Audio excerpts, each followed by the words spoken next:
حضرت ابو ہریرہ روایت کرتے ہیں حضور سے صلی اللہ علیہ وسلم، اور حضور نے فرمایا کہ اللہ تعالیٰ نے کہا ہے، حدیث قدسی کئی دفعہ بیان کر چکا ہوں، کیا کہا ہے؟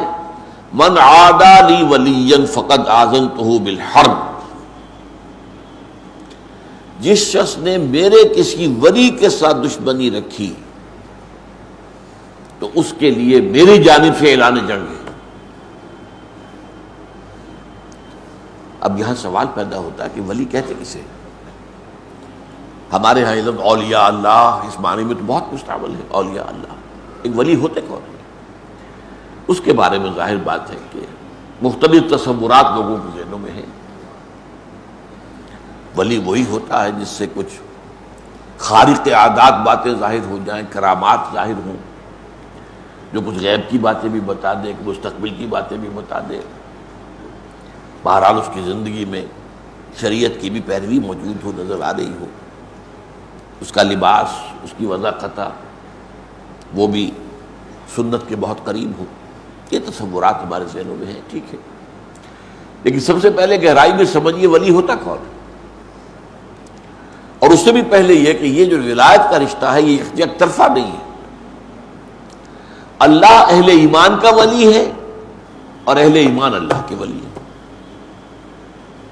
یہ دو طرفہ معاملہ ہے۔ اللہ اہل ایمان سے محبت کرتا ہے اور اہل ایمان اللہ سے محبت کرتا ہے، دو طرفہ معاملہ ہے۔ تو ولی کو سمجھنے کے لیے میں نے جو آپ کو دو آیتیں سنائی ہیں، ایک سورہ بقرہ میں آیت الکرسی کے فوراً بعد جو آیت آئی ہے، اللہ ولی الذین آمنوا یخرجہم من الظلمات الی النور، اللہ تعالیٰ اہل ایمان کا ولی ہے، دوست ہے، ساتھی ہے، مددگار ہے، پشت پناہ ہے، یہ سارے الفاظ جمع کر لیں آپ تو لفظ ولی بنے گا۔ اللہ ولی الذین آمنوا، اللہ ولی ہے اہل ایمان کا، اور اس کا ظہور کیا ہوتا ہے؟ یخرجہم من الظلمات الی النور، وہ نکالتا رہتا ہے اہل ایمان کو تاریکیوں سے نور کی طرف۔ یہ تاریکیوں سے نور کی طرف آنا یہ کوئی ایک سڈن ایکٹ نہیں ہے، یہ تدریجی ہے، گریجول ہے۔ اس کا آغاز تو اسی سے ہو جائے گا جب کسی شخص نے زبان سے کلمہ شہادت ادا کیا، اشہد ان لا الہ الا اللہ وحدہ لا شریک لہ واشہد ان محمدا عبدہ ورسولہ صلی اللہ علیہ وسلم، یہاں سے وہ رشتہ شروع ہو گیا۔ لیکن اس رشتے میں پھر ترقی ہوتی ہے، یہ آگے بڑھتا ہے تدریجاً۔ اسی طریقے سے وہ ایک ظلمت میں سے نکل کر تو نور میں آ گیا، کفر سے، شرک سے، لیکن پھر اس کے بعد ابھی تو اور بہت سے پردے ہیں جنہیں چاک کرنا ہوگا، جن میں سے نکلنا ہوگا، اور اس نور کے اندر اضافہ ہوگا، جیسا کہ سورہ تحریم میں فرمایا ہے کہ قیامت کے دن جو اہل ایمان ہوں گے ان کا نور ان کے آگے اور داہنی طرف بہتا ہو، جو دوڑتا ہوگا، اب وہ کہیں گے ربنا اتمم لنا نورنا واغفر لنا انک علی کل شیء قدیر، پروردگار ہمارے لیے ہمارے اس نور کو کامل فرما دے۔ اس کی وجہ کیا ہے کہ دنیا میں ایمان میں سب برابر نہیں تھے، ایک ایمان ابو بکر صدیق کا تھا، ایک عام صحابی کا تھا، ایک ہم میں سے کسی کا، زمین و آسمان کا فرق ہو جائے گا۔ اسی ریشیو پروپورشن سے نور ملے گا میدان حشر میں، جبکہ کہیں نور نہیں ہوگا، اندھیرا ہوگا، گھپ اندھیرا، اور پل صراط پر سے گزرنا ہے جس کے نیچے جہنم ہے، ذرا ٹھوکر کھائی اور گئے اور گر گئے۔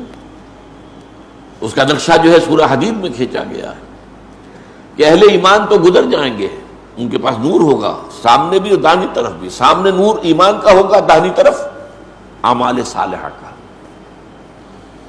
منافقوں کے پاس ہوگا نہیں، دنیا میں وہ ان کے ساتھ تھے، کوئی نور نہیں ہوگا، اور وہ اہل ایمان سے کہیں گے انظرونا نقتبس من نورکم، بھائی ذرا آرام سے ٹھہر ٹھہر کر چلو، تمہاری روشنی سے ہم بھی فائدہ اٹھا لیں، ہمارے پاس تو نہیں۔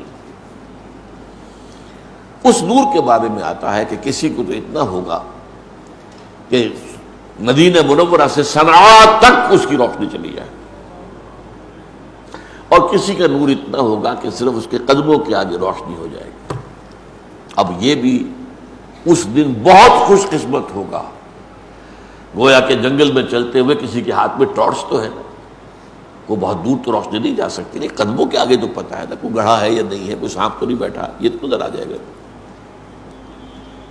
تو اس کا دوسرا پہلو جو ہے بیان کیا گیا، جن کے پاس کم نور ہوگا وہ اس پر اللہ سے دعا کریں گے کہ پروردگار ربنا اتمم لنا نورنا واغفر لنا، ہمارے کچھ گناہوں کی وجہ سے ہمارا نور مدھم ہے، تو ہمیں بخش دے، مغفرت فرما دے اور ہمارے نور کی تکمیل کر دے۔ تو اللہ ولی الذین آمنوا یخرجہم من الظلمات الی النور۔ اب اس کا دوسرا رخ آ رہا ہے، یہ سورہ یونس کی آیت ہے جو بہت عام وعظوں میں، تقریروں میں، عوامی جلسوں میں بہت پڑھی جاتی ہے۔ الا ان اولیاء اللہ لا خوف علیہم ولا هم یحزنون الذین آمنوا وکانوا یتقون لهم البشرى فی الحیاۃ الدنیا والآخرہ لا تبدیل لخلق اللہ ذالک هو الفوز العظیم۔ آگاہ ہو جاؤ،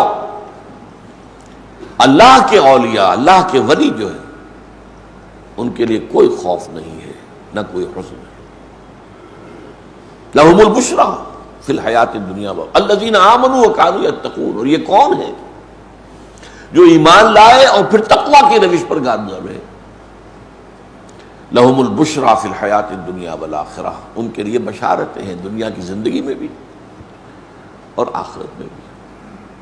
لا تبدیل لخلق اللہ، یہ اللہ تعالیٰ کی تقدیر ہے، اس کی خلق کی ہے اسی اصول پر۔